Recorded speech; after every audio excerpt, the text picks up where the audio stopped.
Hi, welcome or welcome back to the Blue Moon Garden. Waku says hello. We garden here in Zone 7B in Normandy, France, and I wanted to talk to you about this feeling you have sometimes in life when you think there is something you really love but you can't have it and it's so sad, and you actually discover you can have it. Well, this just happened to me a few months ago with a plant that I thought wasn't hardy, but it really is. So at least in Zone 7B. I hope you'll give it a try. I've been chasing beauty and painted gold, but I found the real me in clouds of smoke. And I had a revelation, I should really have more patience. But then I look at the time and I notice I'm behind. For those who love a lot of color in the garden, the most obvious option could be to fill the backyard or patio with annuals, creating showy, if not garish, displays of flowers that will bloom all summer long, but will have to be replanted each year, their life cycle being limited to 1 year. And if you have health, time and budget, it could definitely give fantastic results. As a lazy gardener who still loves the unrivaled colorfulness of annuals but has no intention or time to keep up with too many of them, I only grow them in a few hanging baskets or direct sow cool flowers here and there, but mostly in my potager. For my borders, I'd much rather install shrubs and perennials that will come back for me every year, even though their blooms don't last as long or aren't as spectacular.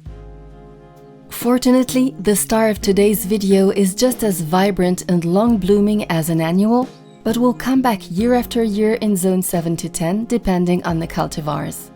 You'll still have to mulch it generously in the fall and avoid planting it in a swamp.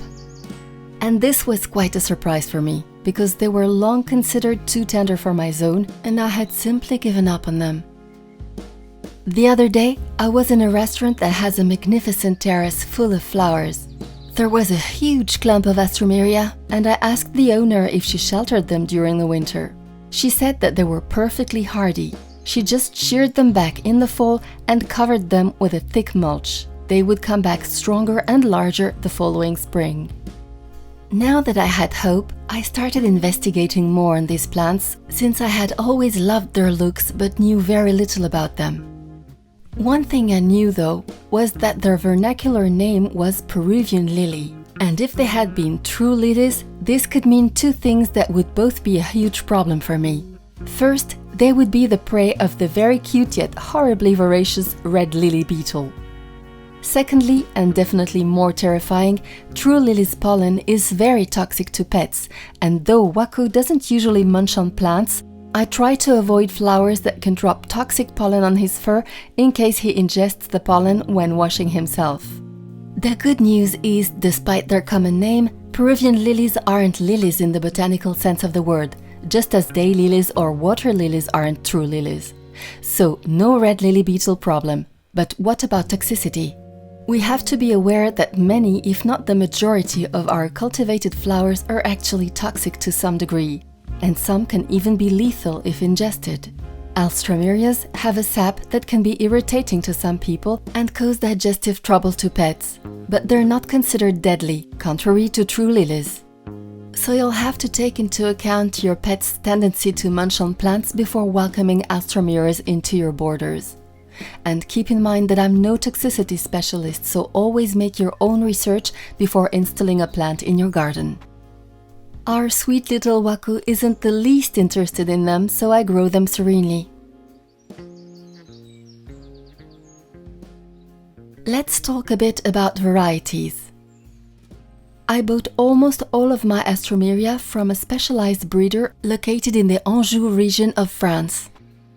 He categorizes his production in 4 groups: the very tall Majestic group, the medium tall Dukes of Anjou, the medium-short Duchess of Anjou, and the very short Pitchoun. And what I noticed is that the taller varieties are the hardiest and the shorter varieties won't make it in my zone. So I mostly went with the Majestic group that survive -20 degrees Celsius or -4 Fahrenheit, and the Dukes of Anjou group that are hardy to -15 Celsius, that's +5 Fahrenheit.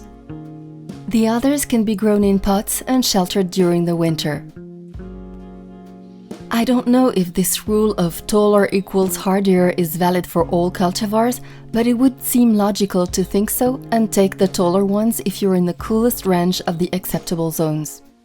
I also noticed that the taller varieties are often more in the warm color range with reds, oranges, peaches, yellows, but very few purple or cool pink options, whereas the short, tender ones provide more cool color options.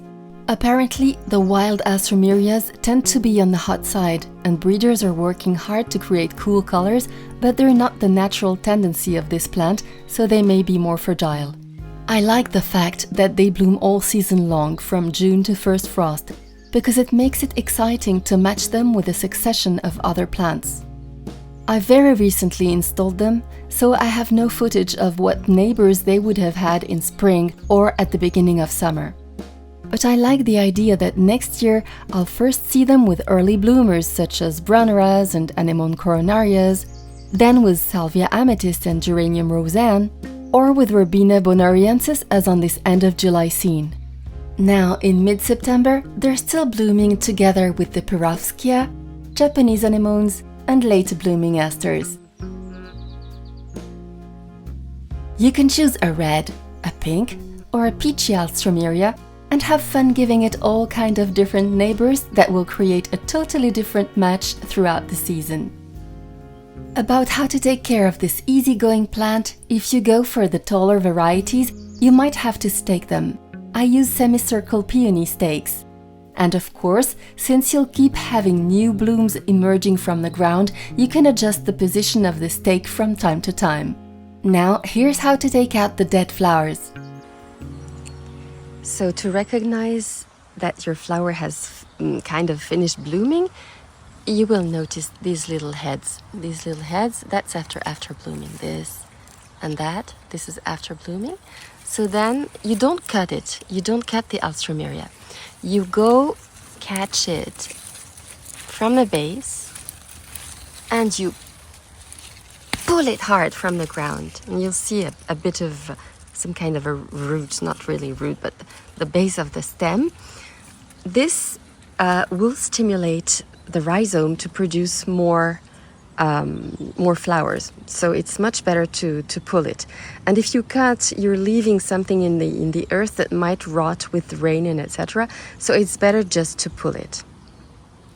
When comes the first frost, take all the flowers out and mulch the base heavily. Don't forget to put a tag to signal where the plant was, since it will disappear completely until next spring. That's really all the care it needs. Alstroemeria makes it easy for us and still gives the best it can. Don't you wish all relationships worked that way?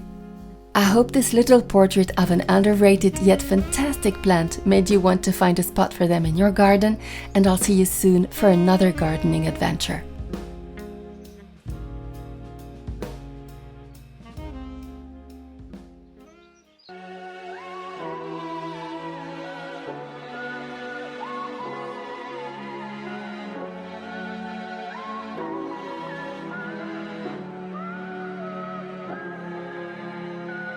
La luna, make me an ocean, back forth just like my emotions. La luna, stay by my side, don't leave me like the changing tide.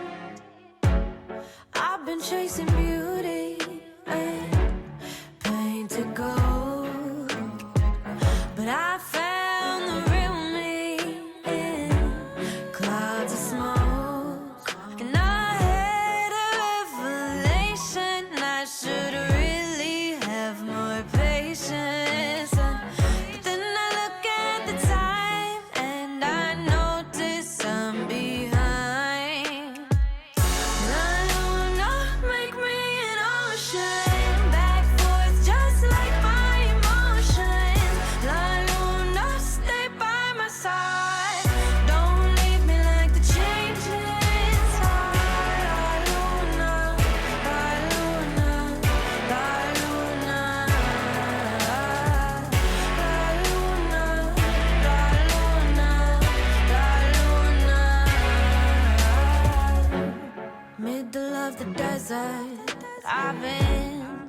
searching for a treasure.